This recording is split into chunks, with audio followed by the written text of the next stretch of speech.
अरिहन्ताणं नमो सिद्धाणं नमो आयर्याणं नमो वज्रायाणं नमो लोये सवसाहुणम् ऐसो पंच नमो यारो सर्वपावपनाशनो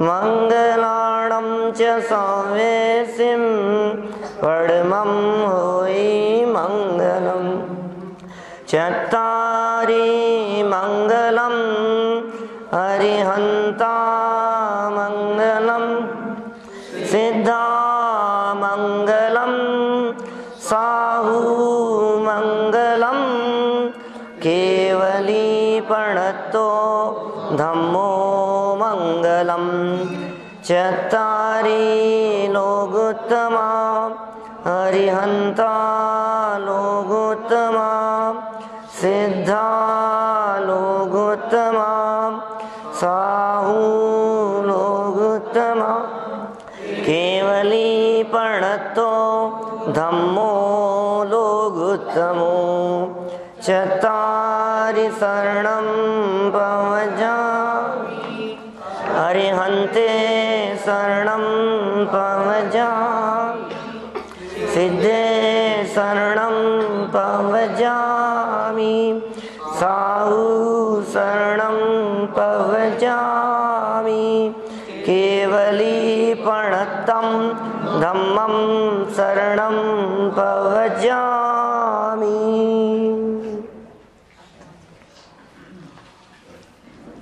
बालभूत पाठमाला भाग 1 के आधार से यहाँ अपनी चर्चा चल रही है। इसमें नमोकार मंत्र की चर्चा कल हमने यहाँ प्रारंभ की थी। नमोकार मंत्र की इस चर्चा में सामान्य बातें बतलाई थी कल हमने आपको। बहुत सारी सामान्य बातें हुई जिसमें नमोकार मंत्र कब लिखा गया, किसने लिखा, नमोकार मंत्र का स्वरूप क्या है, कहाँ लिखा गया, किस रूप में लिखा गया, कौन सी भाषा में लिखा गया, कौन से छंद में लिखा गया, ऐसी बहुत सारी बातों के बारे में हमने चर्चा की थी। कुछ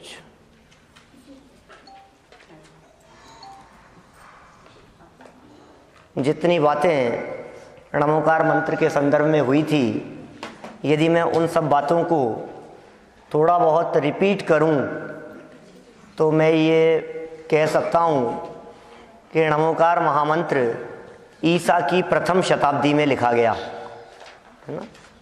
किसने लिखा था बता सकते हैं आप? आचार्य पुष्पदंत स्वामी ने लिखा था। कौन से ग्रंथ में लिखा था? षटखंडागम ग्रंथ में, माने प्रथम ग्रंथ है वो। दिगंबर जैन परंपरा का सबसे पहला ग्रंथ है। क्या नाम? उपलब्ध है, बिल्कुल उपलब्ध, समय सार से पहले का है। षटखंडागम ग्रंथ सबसे पहले लिखा गया। उस ग्रंथ में मंगलाचरण के रूप में नमोकार मंत्र, मंगलाचरण सबसे पहले मंगलाचरण के रूप में यह नमोकार मंत्र की रचना हुई। कौन सी भाषा में लिखा गया? प्राकृत भाषा में लिखा गया। छंद कौन सा है? गाथा छंद है। गाथा छंद है या आर्या छंद है? ये छंद है गाथा, आर्या नहीं है छंद। यद्यपि अक्षरों और मात्राओं की दृष्टि से गाथा छंद और आर्या छंद ये दोनों एक ही हैं। जितने अक्षर होते हैं ना और जितनी मात्राएं होती है, उस दृष्टि से गाथा छंद और आर्या छंद एक ही बातें हैं। इसलिए कई स्थानों पर आपको आर्या छंद भी लिखा हुआ मिल जाएगा कई पुस्तकों में, लेकिन है गाथा छंद। अंतर क्या है दोनों में? अंतर ये है, संस्कृत के श्लोकों को आर्या कहकर के पुकारते हैं और प्राकृत की होती है गाथाएं। तो ये संस्कृत भाषा में नहीं होकर के प्राकृत भाषा में लिखा गया है, इसलिए इस छंद का नाम गाथा छंद है। ठीक है, किस रूप में लिखा गया? तो हम कहेंगे मंगलाचरण के रूप में लिखा गया। किसको नमस्कार किया है इसमें? कि 5 परमेष्ठियों को नमस्कार किया है, अरिहंत, सिद्ध, आचार्य, उपाध्याय और साधु। इन 5 परमेष्ठियों को इसमें नमस्कार किया है, इसलिए इस मंत्र को पंच नमस्कार मंत्र भी कह देते हैं। कल हमने इसके उच्चारण संबंधी बात कही थी और देख करके शुद्ध पढ़ने की बात कही थी, है ना। इस संदर्भ में यहाँ अरहंताणम शब्द लिखा है और हमने कहा अरहंताणम, अरिहंताणम और अरुहंताणम तीनों प्रयोग मिलते हैं। यहाँ तक कि धवला में अरिहंताणम और अरहंताणम दोनों शब्दों का प्रयोग हुआ है। अर्थ क्या है इनके? अरिहंत है, अरहंत है या अरुहंत है? फर्क क्या है इन तीनों में? ये देखो ना बैठने के लिए और पीछे, माने अरहंत, अरिहंत और अरुहंत। तो अरिहंत, अरि मतलब है शत्रु और हंत माने नष्ट करना, तो अरिहंत क्या कहलाएगा? शत्रुओं को नाश करने वाले, माने जिन्होंने ज्ञानावरणी, दर्शनावरणी, मोहनी और अंतराय, ये 4 घातीय कर्म, ये शत्रु हैं, हमारे मूल शत्रु हैं। जिन्होंने इन शत्रुओं का अभाव कर दिया हो वे हैं अरिहंत, बराबर, इसलिए तो वे अरिहंत कहलाते हैं। अरहंत, अरहंत का क्या मतलब हुआ? अरहंत शब्द का प्रयोग होता है पूज्य पने के कारण, तीनों लोकों में पूज्य होने के कारण वे अरहंत कहलाते हैं। तीसरा शब्द मिलता है अरुहंत। अरु कहते हैं बीज, अपने पंडित साहब बतलाया करते थे यहां पहले। अरु माने होता है बीज और हंत माने नष्ट करना। संसार के बीज को जिन्होंने नष्ट कर दिया है, माने मोह राग द्वेष आदि से जो रहित हो गए हैं, इस कारण वे अरुहंत कहलाते हैं। णमोकार मंत्र बोलते समय अरिहंत और अरहंत इन 2 ही शब्दों का प्रयोग मिलता है अपने को, नमो अरिहंताणम या नमो अरहंताणम, और दोनों ही शुद्ध हैं। मेरे से कल प्रश्न किया यहाँ से जाने के उपरांत कि भाई यदि आप कह रहे हो अरिहंत और अरहंत दोनों शुद्ध हैं, तो फिर मात्राओं का क्या होगा? मात्राएं भी तो निश्चित है ना नमोकार मंत्र में। 35 अक्षर हैं और 58 मात्राएं हैं। नमोकार मंत्र में कितने अक्षर हैं? 35 अक्षर, और मात्राएं कितनी है? 58। तो फिर ये तो कम ज्यादा हो जाएंगी, फिर कैसे बैठेगी व्यवस्था? नहीं, ऐसा नहीं है। अक्षर कैसे गिने जाते हैं और मात्रा कैसे गिनी जाती है, पुस्तक में देखिए आप लोग। सबसे पहले अक्षर गिनते हैं आप लोग। 35 अक्षर हैं नमोकार महामंत्र में। पुस्तकें हैं पीछे, यहां और रखिए, पीछे पकड़ा दें। 35 अक्षर हैं नमोकार महामंत्र में। कैसे गिनेंगे अक्षर? एक नियम है अक्षर गिनते समय, आधे अक्षरों को गिना नहीं जाता। क्या नियम ध्यान रखना है राजीव जी? आधे अक्षरों को गिना नहीं जाता। बस अब गिन लो आप, तो फटाफट गिन लोगे। जैसे देखो, ण 1, मो 1 अक्षर गिन रहे हैं अभी। फिर अ, र, हन, ता, णम, तो नमो अरहंताणम में 7 अक्षर हो गए। 7 ही आ रहे? नमो अरहंताणम में कितने अक्षर हो गए? 7। अब नमो सिद्धाणम, इसमें कितने अक्षर हैं? 5। ण, मो, सी और धा और नम, कितने हो गए? 5। 7 और 5 12 है। फिर आगे ण, मो, आ, ई, री, याणम, कितने? 7। इसमें 7 हो गए। तो अब कितने हो गए? देखो, पहले नमो अरहंताणम में कितने थे? कितने थे? 7। नमो सिद्धाणम में 5, 7 और 5 12 है। नमो आयरियाणम में 7, 12 और 7 19। अब नमो वज्रायणम में कितने होंगे बोलो? 7 ही है। आधे अक्षर गिनना नहीं है तो 7 ही है। 19 और 7 26, और आगे णमो लोए सव्य साउणम में 9। ण मो लो ए स और व और साहूणम 9, तो कितने हो गए? 26 और 9 35। 35 अक्षर गिन सकते हैं आप लोग, कठिन तो नहीं है। णमोकार मंत्र में 35 अक्षर है, ये गिनने में तो कोई बाधा नहीं होगी, आसानी से सब गिन सकते हैं, क्योंकि एक ही नियम फॉलो करना है अपने को, आधे अक्षरों को नहीं गिनना है। बात खत्म, अक्षर गिन लिए। णमोकार मंत्र में 35 अक्षर है। अब बात करो मात्राओं की। मात्राएं कैसे गिनते हैं? देखो भाई, कोई भी अक्षर होता है, उस अक्षर की एक मात्रा, क्या कहा? जो भी अक्षर है ना, उस अक्षर की एक मात्रा, 2-3 नियम है, ध्यान रखना। किसी भी अक्षर की एक मात्रा।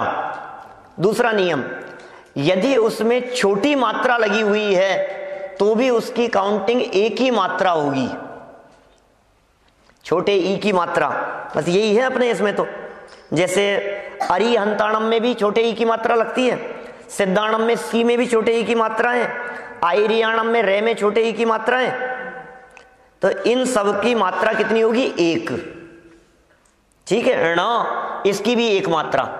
और जहां दीर्घ होगा, जहां बड़ा होगा, समझ लो बड़े ई की मात्रा हो, या आ लगा हुआ हो, या बिंदी लगी हुई हो, तो 2 मात्रा गिनेंगे उसकी, क्योंकि अक्षर तो 35 ही है, मात्राएं कितनी है? 58।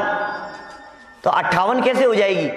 तो ण एक मात्रा, ठीक है ना। मो 2 मात्राएं, मो में 2 मात्रा, क्योंकि म में मात्रा लगी हुई है ना, तो वो 2 कहलाएगा। अच्छा, एक नियम और है, यदि आगे कहीं आधा अक्षर आ रहा हो तो पहले वाले की एक मात्रा ज्यादा हो जाती है। क्या कहा? 3 नियम बता दिए मैंने विकास जी, है ना। पहला नियम तो क्या? सिंगल अक्षर की एक मात्रा, ठीक है। छोटी मात्रा लगी हुई है तो भी एक गिनेंगे उसको, बड़ी मात्रा लगी हुई है तो 2 गिनेंगे। ऐसी समझ में आ रही है? कम आ रही है थोड़ी सी?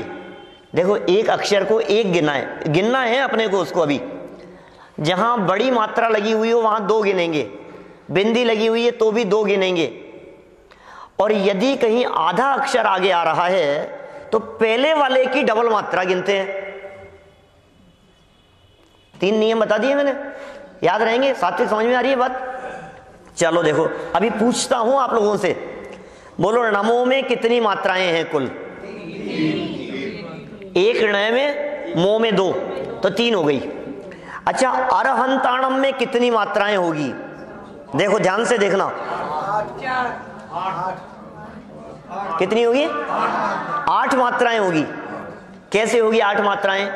ण में 1, मो में 2, ये तो हो गया अलग, 3 हो गई। आ में 1, रे में कितनी होगी?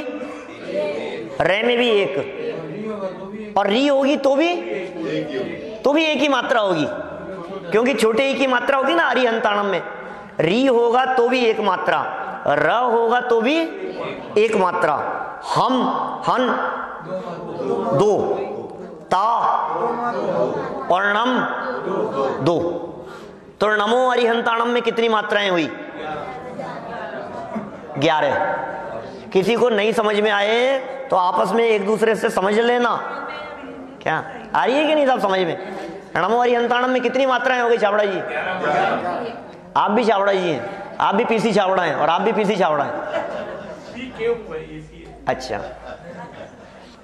देखो क्या कहा? नमो अरिहंताणम में 11। नमो सिद्धाणम में कितनी होगी? अब देखो जरा ध्यान से, नमो में कितनी है? 3। सी में कितनी होगी? सी में 1 होती है, लेकिन आगे आधा ध है। गौरव, आगे आधा ध है ना सिद्धाणम में, तो सी को कितना गिनेंगे? 2। और धा में कितनी है? 2। और नम में कितनी है? 2। तो कितनी हो गई? 6 और 3 9। कितनी मात्राएं हो गई? 9। अच्छा आगे चलो, णमो आयरियाणम में, णमो में 3, आयरियाणम में आ में कितनी, 2, ई री या णम 2, कितनी हो गई, 8 और 3 11, 11 हो गई ना पहले। अच्छा और आगे चलो, णमो उवज्जायणम की बात करो, फटाफट गिनो। णमो 3 और उवज्जायणम में 12। अब देखो कैसे होगी, वापस देखना, णमो में तो 3, इसमें तो कोई दिक्कत नहीं है। ऊ में 1, व में 2, आगे आधा अक्षर है इसलिए, है ना, 2, झा में, या में और णम में, तो टोटल कितनी हुई, 12 हो गई ना। णमो उवज्जायणम में कितनी हो गई, 12। अच्छा आगे चलो, णमो लोहे सव्य साउणम,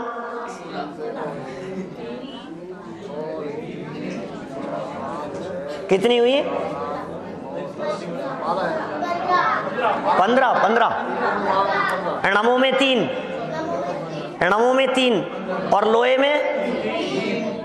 में भी 3 और सव्य में भी 3 और साउणम में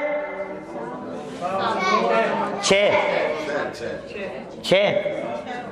तो कितनी हो गई, 6 और 3 9 और 3 12 और 3 15। अब टोटल करो इनका, कितने हुए, 11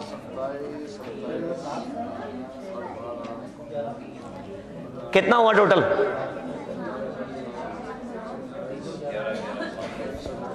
11 पहले में, दूसरे में 9, 58 हो गई।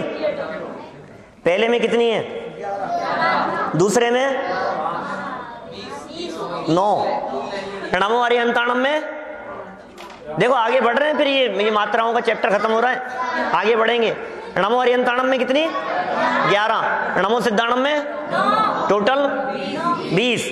णमो आयरियाणम में, णमो आयरियाणम में कितनी है, 11। 20 और 11 31। णमो उवज्जायणम में 12।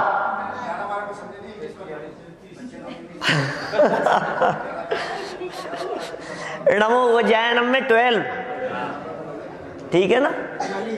णमो उवज्जायणम में 12 तो कितनी हो गई, 43 हो गई यहां तक। और णमो लोहे सव्य साउणम में 15, तो 15 और जोड़ दो तो कितना हो जाएगा, 58। मात्राएं समझ में आ गई क्या, कैसे गिनेंगे, अक्षर समझ में आ गए कैसे गिनेंगे। तो नमोकार मंत्र में कितने अक्षर हैं और कितनी मात्राएं हैं, नमोकार मंत्र में 35 अक्षर और 58 मात्राएं हैं। चलिए अब चलें अपन आगे और थोड़ा सा देखो, यहां इस नमोकार मंत्र का अर्थ करते हैं अपन। इस नमोकार मंत्र में किसे नमस्कार किया है, पंच परमेष्ठियों को नमस्कार किया है। नमो मतलब नमस्कार, नमो शब्द का अर्थ नमस्कार। अरहंताणम मतलब अरहंतों को, तो नमो अरहंताणम मतलब अरहंतों को नमस्कार। सीधा अर्थ हो गया, नमो अरहंताणम मतलब अरहंतों को नमस्कार। नमो मतलब नमस्कार और सिद्धाणम मतलब सिद्धों को, सिद्धों को नमस्कार। फिर नमो आयरियाणम, आयरियाणम मतलब आचार्यों को, आचार्यों को नमस्कार।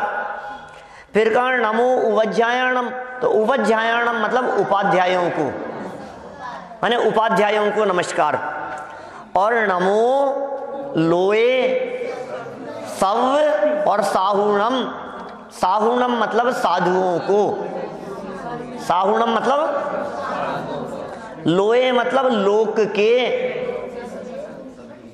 लोए मतलब लोक के, और सव मतलब सब, सव मतलब सब। तो नमो लोए सव साउणम, लोक के सब साधुओं को नमस्कार हो। ठीक है, दिक्कत तो नहीं है कुछ। अभी ये जो है ना लोए और सव्य जो कहा है ना, ये लोए और सव्य शब्द का प्रयोग ऊपर सबके साथ में होगा, बोलते समय नहीं, अर्थ करते समय। क्या ये जो अंत में जो शब्द दिए हैं इसको अंत दीपक कह करके पुकारा है। अंत दीपक क्या होता है? अंत दीपक का मतलब 3 तरह के दीपक न्याय शास्त्रों में मिलते हैं, आदि दीपक, मध्य दीपक और अंत दीपक। अंत में यदि दीपक रखा है तो उसका प्रकाश अंत से प्रारंभ तक आता है। दीपक यदि मान लो यहां रखा है तो यहां से प्रकाश कहां तक जाएगा? प्रारंभ में रखाओ तो प्रारंभ से अंत तक, और अंत में रखाओ तो अंत से प्रारंभ तक। तो लोए और सव्य शब्द का प्रयोग अंत में किया है, इसको अंत दीपक कहा है। और ये कहा है व्याख्याकारों ने, टीकाकारों ने, इसका स्वरूप बतलाने वालों ने कि ये लोए और सव्य शब्द का प्रकाश ऊपर तक जाता है। इसका मतलब लोक के सभी, ये ऊपर से अर्थ लगाना, नमो अरहंताणम का अर्थ लोक के सभी अरहंतों को नमस्कार हो। नमो सिद्धाणम माने लोक के सब सिद्धों को नमस्कार हो, लोक के सब आचार्यों को नमस्कार हो, लोक के सब उपाध्यायों को नमस्कार हो, और लोक के सब साधुओं को नमस्कार हो। नमो लोए सव्य साहुनम। एक बात कहूं, इस नमोकार महामंत्र में जो अंतिम पद दिया है नमो लोए सव्य साहुणम, इसका बहुत अनर्थ हुआ है।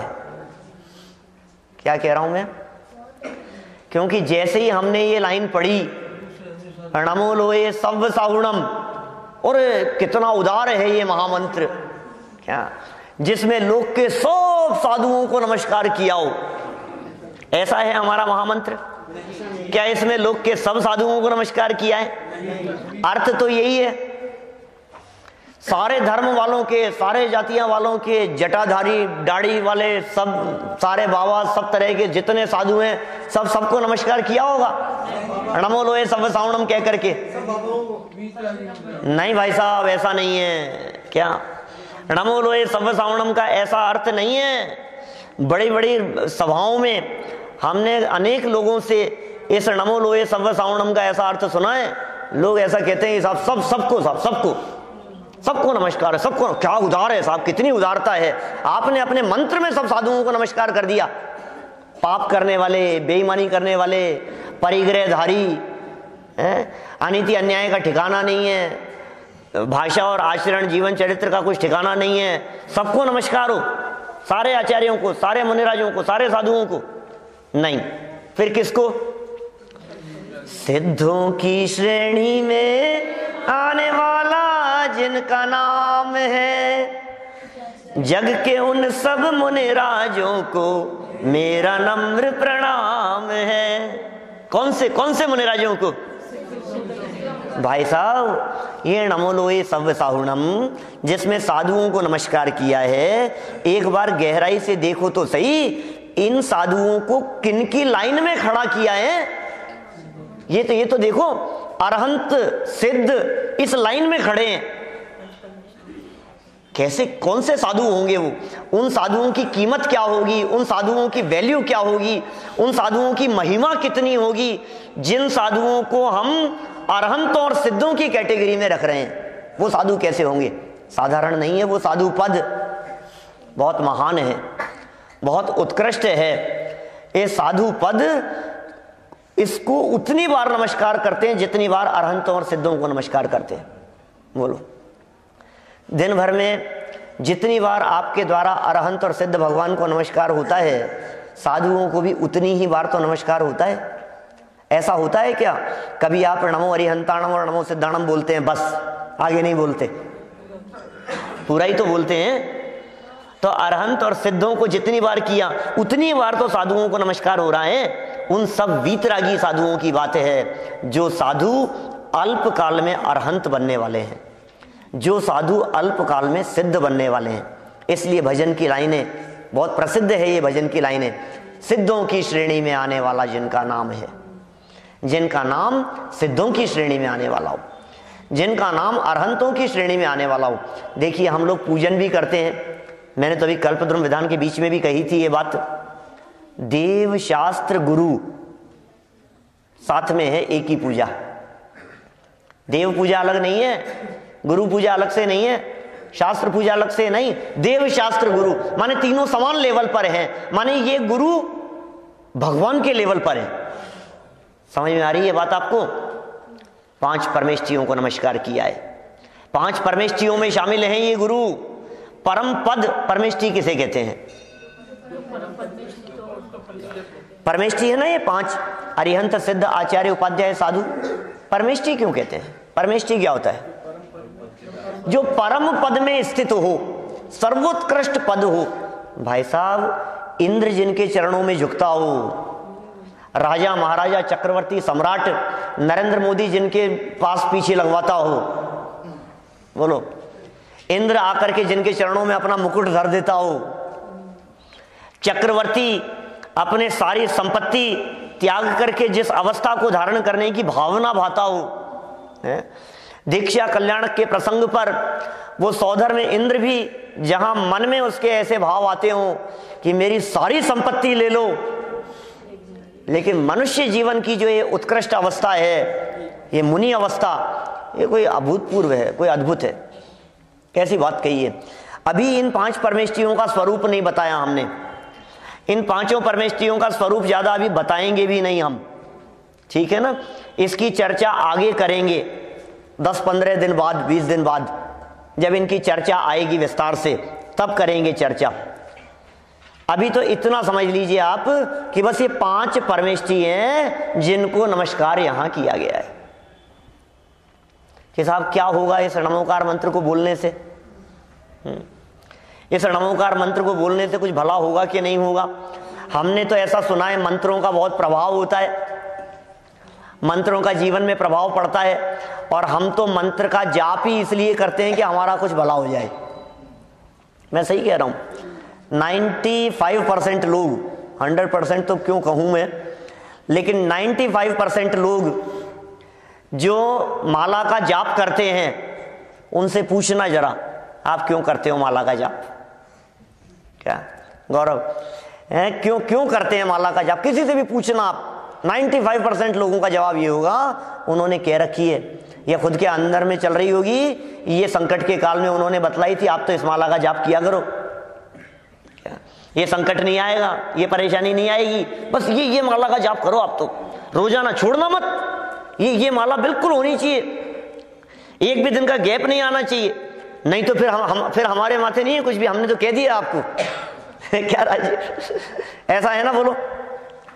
माने मंत्रों की माला फेरने वाले जितने लोग होंगे, 100% फिर नहीं कह रहा हूं, कई भावना से भी फेर सकते हैं, लेकिन 95% लोग, इसलिए उन्होंने कह दी थी साहब, हाथ दिखाया था, उनको जन्मपत्री दिखाई थी, उन्होंने कहा ये बड़ा संकट है, तुम तो इस मंत्र का जाप करो, इस मंत्र की माला फेरो, इससे संकट मिट जाएगा। अच्छा, तो नमोकार मंत्र बोलने से संकट मिटता है कि नहीं मिटता है? ये तो महामंत्र है साहब, इससे तो सारे ही संकट मिट जाएंगे। लोकेश, होगा ना ऐसा? सारे संकट मिट जाएंगे भैया इससे तो। नमोकार मंत्र महामंत्र है, सबसे बड़ा मंत्र है। अच्छा एक बात तो बताओ, नमोकार मंत्र बोलने से सारे संकट मिट जाएंगे, तो जो लोग नमोकार मंत्र में ही शामिल हैं उन पर तो संकट नहीं आने चाहिए? विकास जी, नमोकार मंत्र में कौन शामिल है? साधु भी तो है ना, आचार्य उपाध्याय भी है ना, उनके खुद के ऊपर तो नहीं आने चाहिए ना? ये क्या हुआ भैया, तो ये क्या चक्कर हो गया? हम तो सोच रहे थे उनका नाम लेने से अपना संकट मिट जाएगा। देखो कभी कभी ऐसा नहीं होता है, हम लोग गाड़ी चलाते हैं, कभी रेड लाइट क्रॉस कर गए, कभी ध्यान नहीं रहा, कभी मोबाइल पे बात कर रहे थे, कभी बेल्ट लगाना भूल गए, कभी रात को हेडलाइट उसकी लाइट नहीं जली, कुछ भी ऐसी कुछ दिक्कत हो और पुलिस वाले ने साइड में, भैया तू साइड में आ जा। अब ऐसी स्थिति में आप क्या करते हैं? क्या करेंगे विकास जी, क्या करेंगे? अरे यार अभी बात कराता हूं, 1 मिनट है। किसी का नाम लो, मान लो कि हम तो उनके ये लगते हैं, हमारे ये हैं, हमारा ऐसा है, और वो व्यक्ति ये कहे, वो पुलिस वाला, कि तुम जिनका नाम ले रहे हो ना, अभी 5 मिनट पहले वो निकले थे, उनका भी चालान किया है। अब क्या होगा बोलो?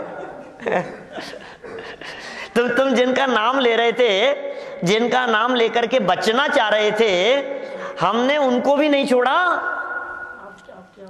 तुम्हारे पाप कर्म का उदय आने पर, तुम्हारा संकट आने पर, तुम आचार्य उपाध्याय साधुओं का नाम लेकर के बचना चाह रहे थे। ये कर्म कह रहे हैं आचार्य उपाध्याय और साधुओं के ऊपर भी है। तीर्थंकरों जैसों पर, पार्श्वनाथ स्वामी के ऊपर कमठ ने पत्थर बरसाए, ओले बरसाए, उपद्रव किया, उपसर्ग किया। तो क्या मतलब हुआ साहब? समझ में नहीं आई बात। तो हम आज तक तो यही समझ रहे थे। आप नमोकार मंत्र की महिमा बता रहे हो कि महिमा गिरा रहे हो हमारे दिमाग से? महिमा बता रहा हूं, लेकिन सच्ची महिमा बतला रहा हूं, गलत फहमी में मत रहना। यहां धोखे का काम नहीं है, किसी को बेवकूफ बनाने का काम नहीं है। सच्चाई है ही कि उनका नाम लेने से तुम्हारे कोई संकट नहीं मिटेंगे। क्या बेवकूफों जैसी बात करते हो? पाप किए हैं आपने और उनका नाम लेकर के बचना चाहते हो। गलती की है कि नहीं, पहले ये बताओ कि साहब गलती तो की है। तो गलती की है तो उसकी सजा मिलनी चाहिए कि नहीं मिलनी चाहिए? शरण जो अपराधी को दे, अरे अपराधी वह भगवान। हमारे यहां तो ऐसा कहा है कि अपराधी को शरण देने वाला भगवान भी अपराधी है, पापी है वे भी। सावधान रहो, सतर्क रहो, गलती नहीं होनी चाहिए हमारे माध्यम से।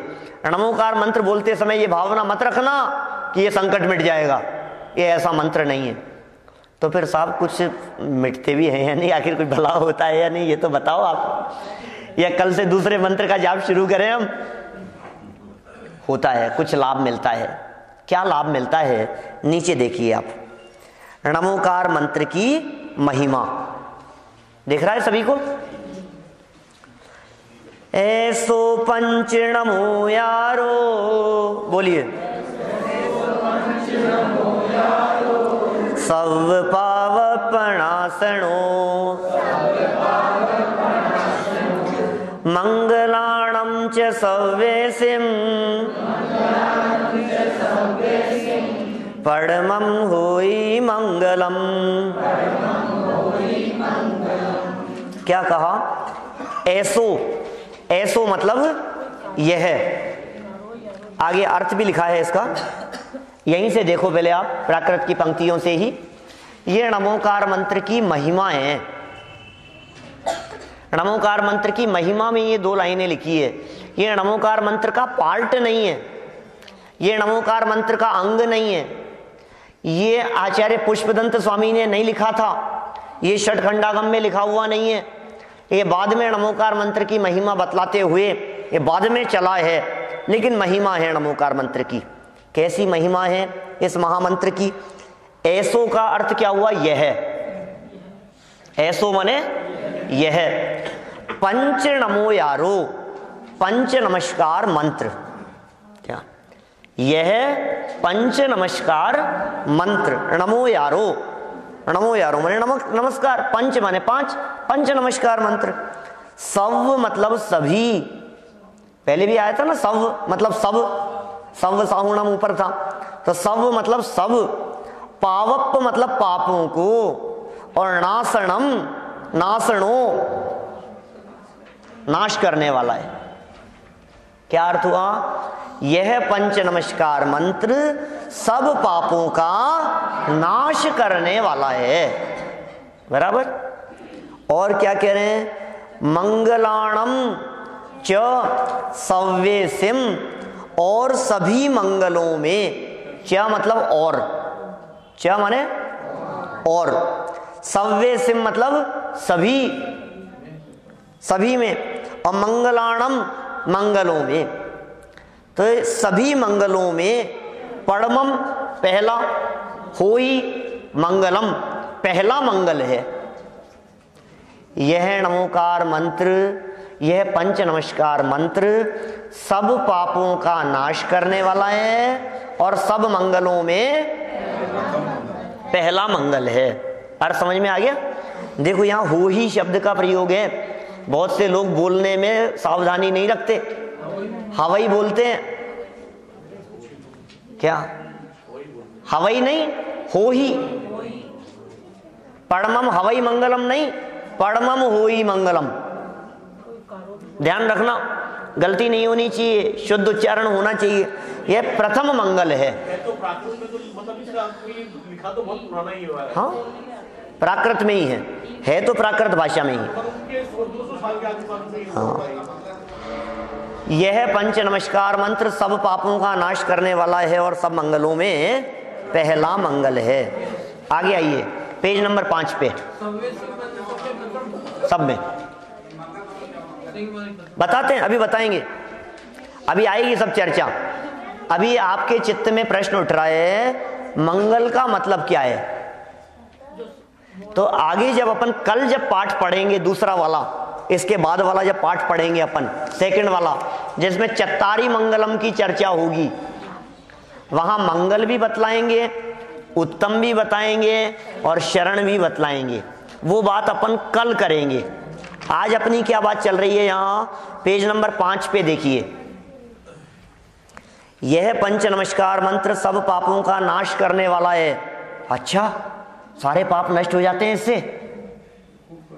नमोकार मंत्र बोलने से सारे पाप नाश हो जाते हैं?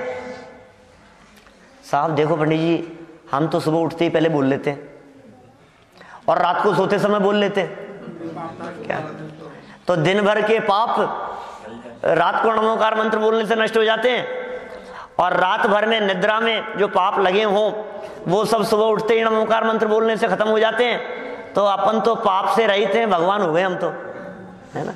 जिनके जीवन में पाप नहीं है वो कौन होंगे? भगवान हो गए क्या? भगवान बन गए क्या? कि नहीं, ऐसा नहीं है। तो फिर लिखा तो है साफ साफ, सब पापों का नाश करने वाला है। मैंने चोरी की और नमोकार मंत्र बोल लिया तो चोरी पाप है ना, ये पाप नष्ट हो जाएगा कि नहीं? क्यों बेटा? नहीं होगा। तो पाप का फल मिलेगा कि नहीं?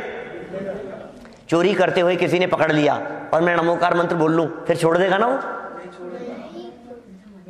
सब पाप अपनासनो कह रहे हो बार बार में कि नहीं भाई साहब, इसका अर्थ ऐसा नहीं है कि भूत और भावी के पाप नष्ट हो जाएंगे, पहले के किए हुए पाप नष्ट हो जाएंगे, ऐसा अर्थ नहीं है।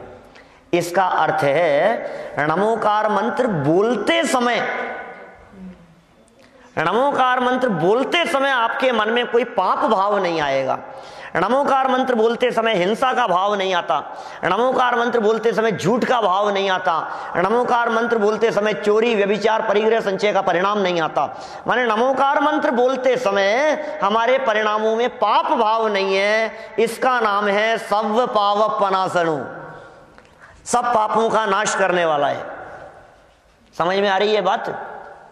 और यदि मार्मिक बात कहूं मैं, पुराने पापों को भी नष्ट करने की विधि इस नमोकार महामंत्र में है। पुराने पाप भी नष्ट हो जाते हैं। वो कब? 5 परमेष्ठियों का स्वरूप जानकर नमस्कार करो तब। क्या पूरा नमोकार मंत्र तो छोड़िए, नमो अरहंताणम इतना बोला और गया दर्शन मोहनी। क्यों? पता है कि नहीं आपको? प्रवचन सार की 80वीं गाथा, जो जानदि अरहंतम दवत्त गुणत्त पज्जयतेम सो जानदि अप्पाणम मोहो खलु जाति तस्य लयम। द्रव्य गुण पर्याय से जो जानते अरहंत को, अरहंत भगवान को जिसने जान लिया द्रव्य गुण पर्याय से, उन्होंने अपनी आत्मा को जान लिया और फिर क्या हुआ? द्रग मोह उनका नाश हो, दर्शन मोह चला गया, मिथ्यात्व चला गया। बोलो नष्ट हुआ कि नहीं हुआ? क्या बोलने से नष्ट हुआ? बोलने से? बोलने से नहीं, तोता भी रटता है। स्वरूप नहीं समझ में आया तो बोलना कार्यकारी नहीं है। नमो अरिहंताणम बोलने पर अरहंत याद आने चाहिए। कौन से अरहंत याद आने चाहिए? कल की क्लास में कहा था मैंने, ये अरहंत याद आने चाहिए। नमो अरिहंताणम कहते ही जनता कॉलोनी में लगे हुए समूह शरण में विराजमान अरहंत परमात्मा दिखने चाहिए। नमो अरहंताणम कहते हैं अरहंत दिखने चाहिए कि नहीं? कमल से ऊपर विराजमान है, माथे पर छत्र दिखाई दे रहे हैं, पीछे भामंडल है, हाथ में चंवर हैं, इधर दोनों साइड चंवर ढो रहे हैं देवलोग, तो चंवर दिख रहे हैं, छत्र, भामंडल, अधर, नासाग्र, दृष्टि, वीतरागी अवस्था, ये सब अरहंत दशा जो दिखाई दे रही है, ये नमो अरहंताणम बोलते ही दिखनी चाहिए। फास्ट दिखेगी, उपयोग घूमता है, बहुत फास्ट है, कल आप पूछ रहे थे, सब हो जाता है, कठिन नहीं है काम। नमो सिद्धाणम, सिद्ध भगवान कैसे होते हैं? सिद्ध भगवान खड़गासन हो या पद्मासन हो, शरीर नहीं है। चित्र कैसा दिख रहा है? अशरीरी है, शरीर नहीं है उनके, अमूर्तिक हैं, तो ऐसा आकार दिखना चाहिए। नमो सिद्धाणम बोला तो हमारा फटाफट आकार दिखने लगा, सिद्ध भगवान को नमस्कार हो। नमो आर्याणम, ये आचार्य दिख गए। नमो वज्जायणम, उपाध्याय दिख गए। नमो लो सव्य साउणम, ध्यान करते हुए मुनिराज की मुद्रा दिखाई देने लगी। समझ में आ गई बात? ये जो 5 परमेश्वरियों को नमस्कार किया, स्वरूप समझ करके नमस्कार किया, तो भी यह बात लागू होती है कि सब पाप पनासनो, सब पापों का नाश करने वाला है। इतनी बात समझ में आ गई? कब बोले नमोकार मंत्र को? सुबह बोलें कि शाम को बोलें? मंदिर में बोलें कि घर में बोलें? बैठे हुए बोलें कि लेटे हुए बोलें? बोलो, नमोकार मंत्र का ध्यान कब करना चाहिए?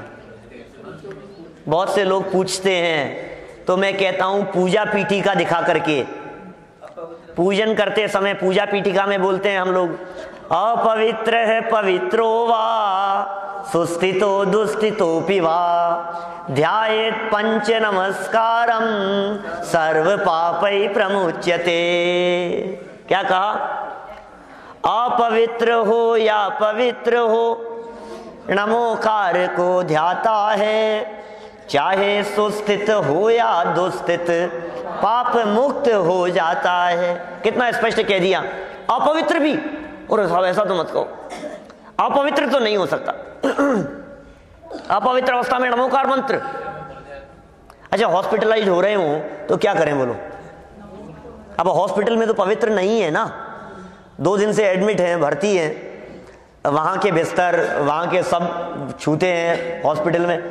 पहले तो एक समय ऐसा था, हमने देखा है बचपन में, हॉस्पिटल जाकर के आते थे तो नहाते थे, सबने देखा है, सब बड़े लोग हैं? आज भी बहुत लोग नहाते हैं, लेडीज तो नहाती हैं अभी, हाँ मम्मी वगैरह नहाते हैं, कई बार देखते हैं सब। अस्पताल जाकर के आने में ही नहाना, यार ये क्या बात हुई? और अस्पताल जाएंगे ऐसे ऐसे खड़े रहेंगे दूर जैसे अड़ेंगे नहीं नहीं तो नहाना पड़ जाएगा। तो जो अस्पताल में एडमिट है वो अपवित्र अवस्था में क्या करे? यदि नमोकार मंत्र का जाप नहीं करेगा, स्मरण नहीं करेगा तो पाप करेगा? नहीं, अपवित्र अवस्था में भी नमोकार मंत्र का ध्यान किया जा सकता है, स्मरण किया जा सकता है। मुख से उच्चारण मत करना, अंदर ध्यान तो कर सकते हैं, स्मरण तो कर सकते हैं। सर्व पापै प्रमुच्यते, सब पापों का नाश हो जाएगा। और सब मंगलों में पहला मंगल है। आगे क्या वाक्य लिखा? सब मंगलों, मंगल माने अच्छे काम, मंगल माने बहुत उत्कृष्ट कार्य, जितना भला हो सकता है उन सारी भलाई में सबसे भला है। ठीक है ना? यह पंच नमस्कार मंत्र सब भले कार्यों में सबसे भला कार्य है, सर्वोत्कृष्ट कार्य है ये नमोकार मंत्र का बोलना। मंगलाचरण भी कहते हैं अपन, मंगल के लिए सबसे पहले, इससे अच्छा और मंगलाचरण कोई और हो नहीं सकता है। चलिए, और क्या है भाई इसके बारे में पूरा करें भाई अपन, ऐसे हैं इसको। देखो, यह मंत्र मिल गया सभी को किताब में। यह मंत्र मोह राग द्वेष का अभाव करने वाला और सम्यक ज्ञान प्राप्त कराने वाला है। सम्यक ज्ञान की प्राप्ति होती है आचार्य उपाध्याय साधुओं से, अरहंतों से ज्ञान प्राप्त होता है। मोह राग द्वेष का अभाव करने वाला है। हे गुरुवर शाश्वत सुख दर्शक, यह नग्न स्वरूप तुम्हारा है, जग की नश्वरता का सच्चा दिग्दर्शन करने वाला है। बोलो, बात समझ में आ जाती है ना हमारे को तुरंत। अरे यार, मुनिराजों को देखते ही विषयों में सुख नहीं है, भोगों में सुख नहीं है, इसमें आनंद नहीं है। मुनिराजों का स्वरूप देखते ही ये कह रहे मोह राग द्वेष का अभाव हो जाएगा। सच्चा ज्ञान प्राप्त कराने वाला है। चलो आगे क्या करें अब? ऐसा नमोकार मंत्र का जाप करके हाथ जोड़ना कार्यकारी है? नहीं नहीं नहीं नहीं नहीं। सार्थकता किसमें है? साध्य देखना। अरिहंत, सिद्ध, आचार्य, उपाध्याय और साधु, ये पांचों परमेष्ठी कहलाते हैं। ठीक है। जो जीव इन पांचों परमेष्ठियों को पहचान कर उनके बताए हुए मार्ग पर चलता है, उसे सच्चा सुख प्राप्त होता है। सच्चा सुख चाहिए कि नहीं चाहिए? बोलो। टेम्परेरी सुख चाहिए कि परमानेंट सुख चाहिए? रवि भैया, परमानेंट चाहिए। तो सारी भागदौड़ तो हमारी टेम्परेरी के लिए हो रही है। मास्टर साहब, जितनी भागदौड़ हमारी हो रही है सब टेम्परेरी के लिए हो रही है ना। इससे सुख मिलेगा, इससे सुख मिलेगा, ये करके सुखी हो जाऊंगा, ये करके सुखी हो जाऊंगा। अरे भाई साहब, यदि परमानेंट सुख चाहिए, सच्चा सुख चाहिए, पूर्ण सुख चाहिए, अनंत सुख चाहिए, तो उपाय क्या है? पांचों परमेष्ठियों को पहचानो। चक्रवर्ती सम्राटों को देखो, शांतिनाथ भगवान, कुंथुनाथ भगवान, अरनाथ भगवान, 3-3 पद के धारी, चक्रवर्तित्व पद, 6 खंड की विभूति, 96,000 रानियां, 84 लाख हाथी, 18 करोड़ घोड़े, सब कुछ छोड़ करके दीक्षा ले ली। बहुमूल्य जगत का वैभव यह, क्या हमको सुखी बना सकता? बोलो। विचार करने के लिए साहब ये लाइनें ये कह रहे हैं यहां पर। सच्चा सुख यदि आपको चाहिए हो तो क्या करना पड़ेगा? पंच परमेष्ठियों के स्वरूप को पहचानो। अरिहंत कौन है? सिद्ध कौन है? वे पूज्य क्यों हो गए हैं? वे परमात्मा क्यों बन गए हैं? वे 3 लोक के नाथ क्यों हो गए हैं? मैं उनके चरणों में क्यों झुकता हूं? उनको अर्घ क्यों चढ़ाता हूं? उनकी पूजा क्यों करता हूं? आखिर उन्होंने ऐसा क्या काम किया है? उनके स्वरूप को पहचानो और फिर क्या करो? उनके बताए हुए मार्ग पर चलकर सच्चा सुख प्राप्त होता है। जो भी उनके बताए हुए मार्ग पर चलेगा, उनका बताया हुआ मार्ग जैन धर्म, उनका बताया हुआ मार्ग वीतरागी तत्वज्ञान, उनका बताया हुआ मार्ग जो हमने अपना रखा है, ये उनका बताया हुआ मार्ग है। सच में जो जीव जैन धर्म के बताए हुए मार्ग पर चलता है, जैन सिद्धांतों को अपनाता है अपने जीवन में, वह जीव सुखी हुए बिना नहीं रहता। यदि आप भी सुखी होना चाहते हैं और आप भी ये चाहते हैं कि घर में सुखी रहे सब, शांति रहे सब, झगड़े नहीं हो, विवाद नहीं हो, कलह नहीं हो, आपस में मनमुटाव नहीं हो, तो क्या करना? जिनागम की शरण लेना। तो इस तरह इस बताए हुए मार्ग पर चलकर हम सभी सच्चे सुख की प्राप्ति करें। इसी भावना से मैं अभी की बात को यहीं विराम देता हूं। कल आगे बढ़ेंगे अपन दूसरे पाठ की ओर। चलो महावीर भगवान की